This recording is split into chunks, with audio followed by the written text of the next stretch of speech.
Exam में लिखना है और फिर उसके बेसिस पे हमें कुछ मार्क्स मिलते हैं और वो डिसाइड करते हैं कि हम होशियार हैं कि नहीं हैं। वीडियोस को देख के चीज़ें अच्छे से समझते हैं। मैं ऐसा व्यक्ति हूँ जो किताबों को पढ़ के चीज़ें अच्छे से समझ सकता है। कोई और ऐसा व्यक्ति हो सकता है जो शायद लोगों से मिलके चीज़ों को अच्छे से समझ सकता हो।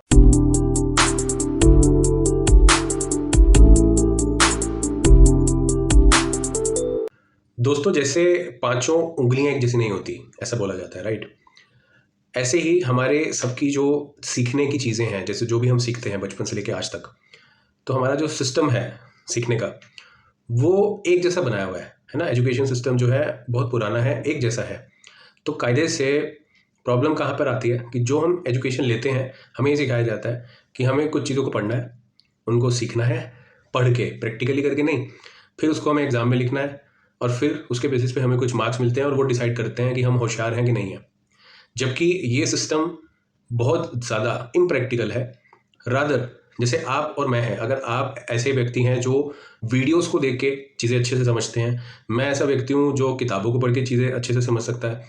कोई और ऐसा व्यक्ति हो सकता है जो शायद लोगों से मिलके चीज़ों को अच्छे से समझ सकता हो, है ना। तो सबकी जो क्षमताएं हैं, सबका जो विकास है, चाहे वो जॉब के लिए हो, बिजनेस के लिए हो, वो उनकी प्रैक्टिकली जो चीज़ें वो करते हैं या करना चाहते हैं, वो उससे ज़्यादा बेटर कर पाते हैं रादर देन बुकिश नॉलेज से, है ना। तो मैं इस चीज़ में बिलीव करता हूँ, क्योंकि एजुकेशन सिस्टम ऐसा है।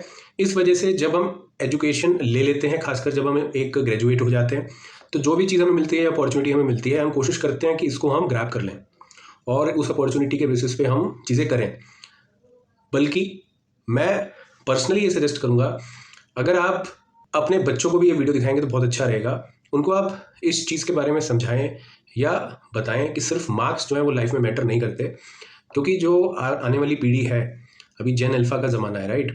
तो जो चीज़ें हो रही हैं, आर्टिफिशियल इंटेलिजेंस और जो भी अब नई चीज़ें आ रही हैं, उसमें अगर आपकी प्रैक्टिकल लर्निंग अच्छी है, आपको पता है कि किस तरह से नेगोशिएट किया जा सकता है, किस तरह से सेल किया जा सकता है, किस तरह से बिजनेस को ग्रो किया जा सकता है, ये स्किल्स पता है, तो खुद के लिए या दूसरे के लिए आप जब काम करेंगे तो आप वैल्यू एडिशन करेंगे।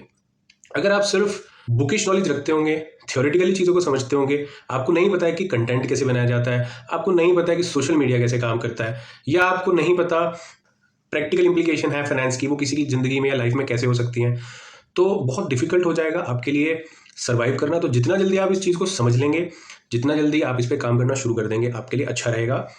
तो ये जो वीडियो है, ये एक शुरुआत है हमारी इस सीरीज़ की, जिसमें हम प्रैक्टिकली अगर किसी को जॉब करनी है या बिजनेस करना है, तो उसको शुरू करने से पहले आपको अपने माइंडसेट को कैसे रखना चाहिए। दूसरी चीज़, आपको, अगर आप एक स्टूडेंट हैं, है ना, आपने अभी रिसेंटली ही सपोज क्लास 10वीं या 12वीं भी पास की है, तो आप भी बहुत सारी चीज़ें हैं जो कर सकते हैं, है ना। इनफैक्ट अगर उससे भी छोटी एज का कोई बच्चा है बट करने की इच्छा रखता है, कुछ बिजनेस करने की इच्छा रखता है या कुछ अपना काम छोटा मोटा करने की इच्छा रखता है, तो प्रैक्टिकली करना चाहिए। आपको याद होगा कि स्कूल में ना एक एनुअल फंक्शन होता था हमारा, हर साल में एक बार होता था। तो एनुअल फंक्शन की तैयारी एक महीना पहले बच्चे करने शुरू कर देते हैं, अपने स्टॉल्स लगाने या एक्टिविटीज़ करने, और उस पर बहुत प्रोत्साहन मिलता है कि आपने बहुत अच्छा किया, आपके काउंटर से इतना सेल हुआ। जबकि प्रैक्टिकली वो जो एनुअल फंक्शन एक बार हो रहा है, उसको हम एज अ इवेंट कर रहे हैं, वो वैसा नहीं होना चाहिए।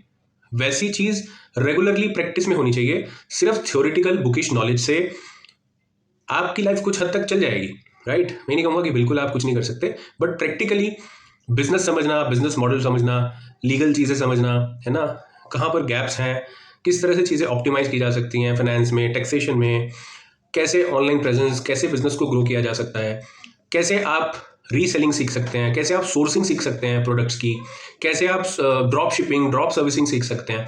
आपका फोकस इन सब चीज़ों पे होना चाहिए। तो अपॉर्चुनिटीज़ तो बहुत सारी हैं जिनके बारे में हम डिस्कस भी करेंगे, और ये सीरीज़ ही पूरी बिजनेस की है और जॉब की है। तो अगर आप ये नई इमर्जिंग अपॉर्चुनिटीज़ में किस तरह से हिस्सेदारी ले सकते हैं एज अ बिजनेस, या जॉब करके शुरू में एक्सपीरियंस लेके खुद का कैसे शुरू कर सकते हैं, तो वो जानने के लिए ज़रूर इसको सब्सक्राइब करें और ज़्यादा से ज़्यादा लोगों तक शेयर करें।